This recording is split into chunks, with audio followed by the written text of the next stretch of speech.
Tigraay keessatti hirmaatan hunduu yakka waraana raawwachuu US mirkaneeffattee jedhe ministeerri dhimma alaa US Anthony Blinken. Dubbiin Blinken kunin eegi torbe dabree Itoophiyaa daawwatanii deebi'aniin booda dhaga'ame. Kanneen waraan keessa qooda fudhatan miseensota raayyaa ittisa biyya Itoophiyaa, loltoonni Eertiraa, hidhattoonni TPLF fi humnoonni naannoo Amaaraa yakka waraana raawwatanii jedhe. Waraana kaaba Itoophiyaa waggoota lamaaf ture lubbuun kumaatamaan lakkaa'amu darbeera. Kuma dhibbaan kan lakkaa'aman beelaaf saaxilaman, miliyoonni ammoo qe'ee isaaniirraa buqqaaniiru. Miseensonni raayyaa ittisa biyyaa Itoophiyaa, humna ittisa Eertiraa fi hidhattoota Amaaraa Tigraay keessatti yakka namummaa kanneen akka hiraarsuun ajjeesuu, gudeeduu fi yakka saalqunnamtii gosa kan raawwatan jedhan ministeerri dhimma alaa Ameerikaa Anthony Blinken. Reuters akka gabaasetti Anthony Blinken miseensonni hidhattoota Amaaraa lixa Tigraay keessatti dhalattoota Tigraay irratti dararaa hamaa raawwachuun dhalattoota Tigraay naannicharraa dhabamsiisuun yakka hamaa raawwataniiru jedhan. Blinken daawwannaa Itoophiyaatti taasisuun deeggarsa namoomaaf kan oolu doolaara miliyoona 300 fi miliyoona 31 biyyi isaanii Itoophiyaaf akka gumaachite himanii guyyoota muraasa booda ibsa kana baasan. Daawwannaan isaanii hariiroo biyyoota lamaan gidduu qabbanaa'ee ture ni fooyyessa jedhamee eegamaa ture. Blinken dhimma yakka raawwate jedhan kana daawwannaa isaanii irratti qondaalota Itoophiyaa fi TPLF waliin kaasuun mari'achuu himaniiru. But as I discussed with both sides during my visit, daawwannaa koorratti akkan qaamolee lamaan waliin mari'adhetti nageenyi waaraa akka jiraatuuf haleellaan qaamolee hundaan raawwatamuu amanuun barbaachisaadha. Araara kana waliin itti gaafatamnis jiraachuu qaba. Walitti bu'iinsi kaaba Itoophiyaa baay'ee hamaa ture. Maanguddoon, dubartoonni, ijoolleen ajjeefamaniiru. Dubartoota miidhaan saalaa dhaqqabeera. Kumaatamni humnaan qe'ee isaaniirraa buqqa'aniiru. Hawaasa guutuurratti xiyyeeffatameera. Haleellaan kun hundi tasa osoo hin taane jedhameetti yaadamee kan raawwatedha. Anthony Blinken humnootni waraanaa kana keessatti hirmaatan yakka waraanaa fi namoomaa raawwataniiru jedhan. Ragaalee jiran dipaartimentiin keenya yoo xiinxalu humni waraanaa raayyaa ittisa biyyaa Itoophiyaa, raayyaan ittisa biyyaa Eertiraa, TPLF, humnoonni Amaaraa yeroo waraana kaaba Itoophiyaa yakka waraanaa raawwataniiru. Humnoonni raayyaa ittisa biyyaa Itoophiyaa, humnoonni ittisaa Eertiraa akkasumas humnoonni Amaaraa yakka namoomaa akka gudeeddii, ajjeechaa fi haleellaa saalaa biroo dhaqqabsiisaniiru.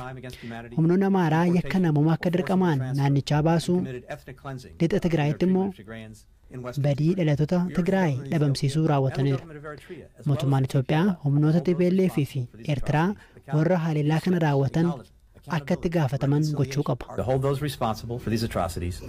Mootummaan Itoophiyaa waraana kaaba biyyattiin yakka waraanaa raawwatamuu qorannoodhaan irra ga'eera jechuun kan US ibsite akka hin fudhanne ibseera. Ministeerri dhimma alaa Itoophiyaa ibsi US gabaasa koomishiniin mirgoota namoomaa Itoophiyaa fi koomishinara olaanaan mirga namoomaa UN waloon baasan irraa adda miti jedhe. Mootummaan Itoophiyaa balaaleffannaa duuchaa ibsicha keessatti dhiyaate akka hin fudhannee fi himannaa jibbinsaa gama tokkoon qofa irratti dhiyaateef bakka hin qabu jedha ibsa karaa ministeera dhimma alaa baaseen. Ibsi US kun akkaataa madaala waan taaneen qaamolee waraanicha keessatti hirmaatan keessaa qaama tokko qofa addatti baasuun irratti kan xiyyeeffatedha jedha ibsichi. Qaama yakka eerame, yakka gudeeddii fi yakkoota saalqunnamtii kan raawwate ifatti beekamee osoo jiru qaama kana bilisa baasuuf kan ba'edha jechuun ibsa US kana mootummaan Itoophiyaa qeeqe. Qaamni yakkamaadha ittiin jedhu kun eenyu akka ta'e garuu hin ibsine. Ibsi US kun wayitaa biyyattiin haqa yeroo cimsaa reef hojiitti hiikuu eegalte kan ba'e waan ta'eef yeroo isaa kan eeggate mitis jedheera. Akka mootummaan Itoophiyaa jedhutti utubaawwan haqaa yeroo cimsaa keessaan ijoon yakka raawwatameef gaafatamummaa mirkaneessuudha. Kun immoo aangoo walabaa mootummaan Itoophiyaa yakka raawwatee qoratee yakkamtoota seeraan gaafachuuf qabu kan sarbudhas jedheera. Dabalataan mootummaan Eertiraa ibsa US kana balaaleffachuun ragaa fi dhugaa irratti kan hundaa'e mitis jedheera. Mani maree mirga namoomaa UN dhimma sarbama mirga namoomaa Itoophiyaa keessatti raawwatee jedhe ilaalchisuun arraa marii geegesse. Mohammed Othman Durtaan International Commission of Human Rights Expert qorannoon yakka raawwatame irratti jalqabame itti fufuun barbaachisa ta'uu hime. UN'tti ambaasaadara Itoophiyaa kataan Tesfaayee Yilmaa marii irratti ejjennoo Itoophiyaa hime. Haqni yeroo ce'umsaa itti gaafatamummaan akka jiraatuuf waan murteessaa jedha. Haqi yeroo ce'umsaa yakka raawwatameef itti gaafatamummaan akka jiraatuuf mekaanizimii murteessaadha. Kan lammataa mootummaan deeggarsi namoomaa bakka barbaadamu akka ga'uuf hojii qabatamaa hojjechaa jira. Dhaabbileen dhiyeessanis danqaa tokko malee dhaqqabsiisaa jiru. Dabalataan tajaajilli uummataa akka deebi'ee hojjechaa jira. Mootummaan Itoophiyaa kana dura koomishinii mirga namoomaa UN biyyatti afeeruun gabaasa waloo koomishinii mirga namoomaa waliin baasan irratti hundaa'uun qorannoo akka gaggeessu taasisus koomishinichi akkaataa kanaan hojjechuuf qophiin turre. Hawaasni idil addunyaa haqa yeroo cimsaa jalqabame irratti deeggarsa isaanii dachaan Itoophiyaaf akka dabalan barbaanna.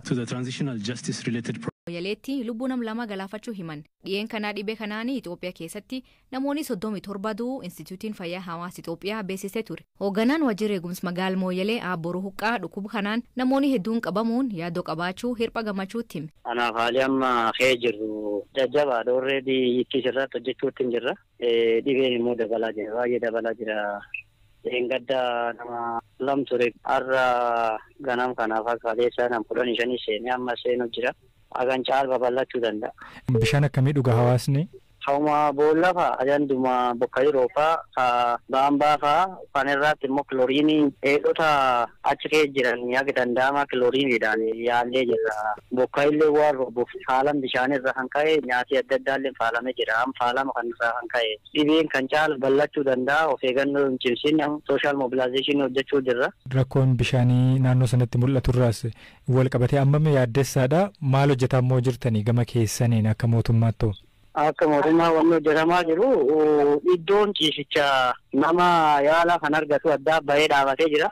Hawaasa keessatti immoo uummata mariisisuu qorichoota adda addaa kan bishaanii raabsuu bishaan isaan dhugan sun kilooriinii hedduusuu akka mootummaatti godinaa fi naannoo waliin taanee hojjechuu jirra. Haa ta'u immoo dhibeen kun Mooyyal qofa osoo hin ta'in tatamsha godina keenya akka godinaatti babal'achuu danda'a. Baay'ee har'as Mooyyala jiraatu malee Yaaballootti argamuu danda'a. Saltallee Sosootti argamuu danda'a. Sosochiin uummata waan baay'ee cimtuu waan ta'eef haalli jiru baay'ee nama yaaddessa. Immoo xiyyeeffannoon godhamuu jirullee gaariidha. Immoo kan caalatti tarameetiin hawaasi hundi of eeggannoo kana qulqullina nyaata kan wal qabatu harki dhiqannaa cimsinee hojjechuu jirra. Dhiyeessiin godina irra nu dhiyaatee jira. Amma yaala qorichaallee gahaa qabna. Immoo wanni ammaa tan kennaa jiru duraanii hubannoos kennaa baanee immoo namni akka waan salphaatti ilaalaa ture amma immoo namni du'ee jira. Xiyyeeffannoo addaa argatee hojjetamuu jira. Qorichi immoo kan bishaanii dhiqaadha. Kan bishaanii ittiin yaalan yookaan ohaggaadhi bishaan ittiin qulqulleessanii kilooriin immoo eela uummatii dhugu keessatti naqnee eelli sunis lagee bishaan yoo dhufu faalamee dabruu danda'a. Haala yaaddessa reebisu.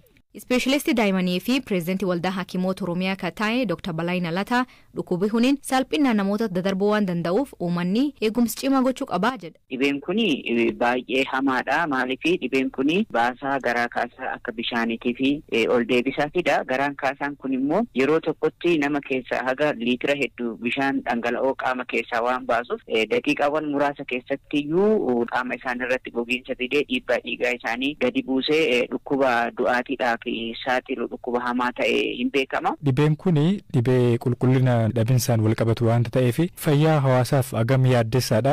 Egaa dhibeen kuni baay'ee dhibee hammaataa yeroo muraasatti gandootaa fi aanota hedduu waliin gahuu danda'udha. Rakkoon isaa bishaan qulqulluu argachuu dhabuurraa, mana fincaanii seeraan fayyadamuu dhabuurraa, saamunaadhaan harka dhiqachuu dhabuurraa kan maddu akkuma beektu gammoojjummaan yeroo babal'ate kanatti namoonni bishaan qulqulluu argachuuf hin rakkatu. Kanaaf amma akka nu godina Booranaatti iddoo adda addaatti deemnee arginetti namni rooba dhufe kanayyuu hordofee galoodhuma roobaa kanayyuu akkaataan inni itti fayyadamuu jalqabeetu jira.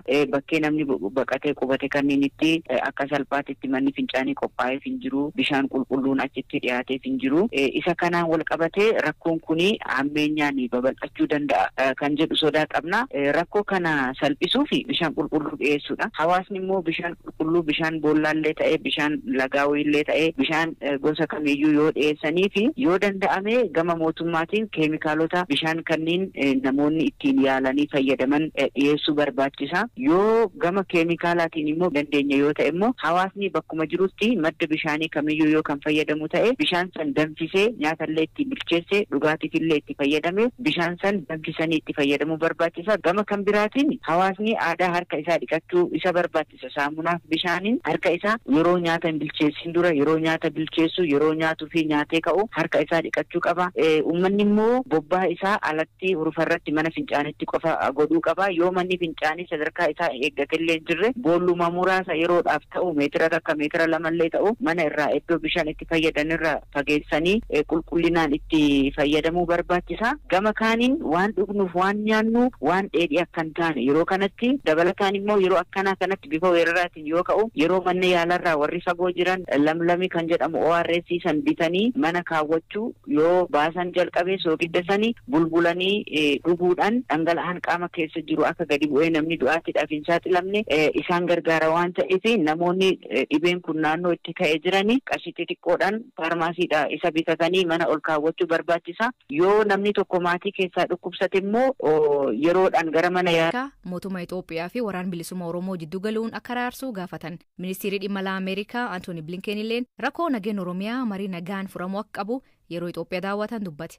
Pireezidantiin naannoo Oromiyaa obbo Shimaalees Abdiisaalleen qaamni hidhatee Oromiyaa keessa socho'u araaraan galuu akka qabu yaa'ii caffee irraa dubbate. Gorsaan olaanaan woboo obbo Jireenya Guddataa agammaa biyyoonni akka Ameerikaa, Noorwee fi ollaa Itoophiyaa nagaan akka bu'uu fi deeggarsa gochuu akka barbaadan nutti himaa turanii jedha. Ofii agammaa mootummaaf woboon harka wayaa jalaan marii geggeessaa jiranii. Woboon yaada miseensonni paarlamaa jedhan kan hin fudhata.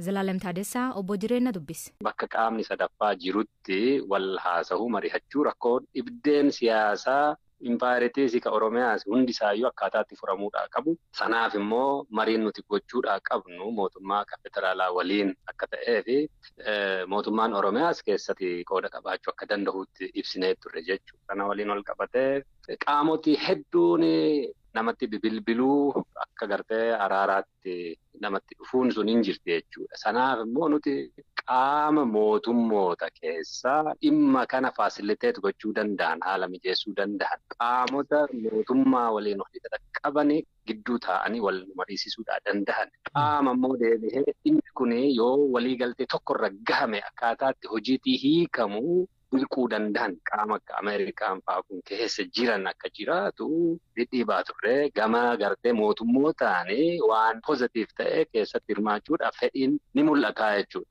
Gama kaaniin garuu mootummaan waan kana itti dhufuu yookiin irraa dhiisuu isaa adda baafachuun rakkisaadha. Hom tokkoyyuu hin jiru ammoo qaamota adda addaa bakka 4-5tti tottolchee erguuf tattaafachuun tokko ni mul'ata. Kun tarii isa sirnaan isa gartee qaama gartee hojii kana sirnaan hojjetu sana irraa miliquuf akka ta'e hubachuu jira. Qaamota akkamiiti? Qaamota gartee biyya keessa jiran abbootii gadaa ka jedhamu yookiin immoo jaarsolii maanguddoota ka jedhamu yookiin immoo namoota aktivistoota diyaasporaa keessa jiran bifa akkasiitiin ergeeti sin gidduu teenyee sin wal haasofsiisna jedhu kun hin danda'amu jechuudha. Maaliif hin danda'amu? Tokkoffaa dhiibbaa mootummaatu irra jira. Namni biyya keessa jiru adeemsa sana sirnaan to'achuudha hin danda'u jechuudha. Biyyoonni akka Ameerikaa fa'aa jalqabatti kaaste kun waan isin waliin mari'atan yookaan dubbatan hin jiru haga ammaatti gara marii nagaatti akka dhufuudhaaf ammoo dabalataan mootummaa waliin tasuma wal quban qabdanii keessaan waliin haasa'uun yookaan mariin kun jira jedhanii kanneen kaasaa waan jiraniif. Dhugaa dubbachuudhaaf mootummooti akka Noorweey akka biyyoota ollaa keessa jijjiranii fi mootummaan Ameerikaa waan kun akka raawwatuuf akka nagaan naannoo sanatti dhalattu fedha qabu. Sanaafis waan barbaachisu hunda gochuudhaaf qophii ta'uu isaanii waan nutti mul'isan qaban jechuudha. Haga ammaatti mootummaa waliin walitti dhufamee waan walitti dubbatame tokkolleen hin jiru jechuudha. Qaamoti immoo gartee nu gidduu dedeeman jiraachuudhaan malan deemanii mootummaa taasisaan dhufanii nutti taasisan jiraachuu malan jechuudha. Qaama sadaffaa akka barbaachisu kaastaniin jirtu kaleessa miseensonni paarlaamaa Itoophiyaa Oromiyaa irraatii bakka bu'an akkuma waraana kaabaa sanatti mariin xumuramuu qaba bakka qaamni sadaffaan jirutti jedhanii gamtaan Afrikaa isin gidduu galee akkasiin mari'achiisu jaarsummaatiin yaada kennanii jiru. Dabalataan bakkallee kan filan yookaan otoo as ta'e jedhanii kan eeran ni jira. Kanarratti maal jettu? Gaariidha. Miseensonni paarlaamaa keessaa'uu miseensoti paartii badhaadhinaa yaada akkasiitiin dhufuun isaanii gaarii ta'e otoo jiru. Waan kun akkuma agartee qaamota yeroo darbe nutti dhufan waliin wal fakkaata jechuudha. Nagaa hawwuun barbaachisa sirri. Garuu nagaan sun akkamiin dhufa dubbiin jirtu jechuudha. Nagaa isa dhugaatti deemuudhaaf qaama sadaffaa barbaanna gaafa jennu qaama sadaffaa isa dhugumaan waan kana hordofee otoo hin baabsiin nu gidduu taa'ee dhugaa jirtu hubatee gaafa waliigaltee tokko irratti gahamee mallatteeffames akka hojiitti hiikamu qaama gochuu danda'u ta'uu qaba akka jedhu jechuudha. Amma qaamni paarlaamaa keessaa kun tokkoffaa qaama hin baabsine ta'uu dhiisuudhaa fi waan mirkana hin qabnu jechuudha. Lammataa waan isaan filachaa jiranii bakkatti wal agarruu fi qaama gartee nu gidduu taa'u ka filachuudhaa qabu nu warra walitti bu'aa jirudha malee isaan sana filuudhaa fi aboosaasiitii waan qaban miti jechuudha dubbachuudhaa fi. Osoo gamtaan Afrikaa kun gidduu gale akkuma isaan jedhan ni fudhattu? Waan qaama gartee gamtaan Afrikaa jalqabaa waan inni jedhu dhaggeeffannee booda sana booda waan irratti yaada kennan nu ta'a jechuudha. Amma qaamni gaafatame kunis waan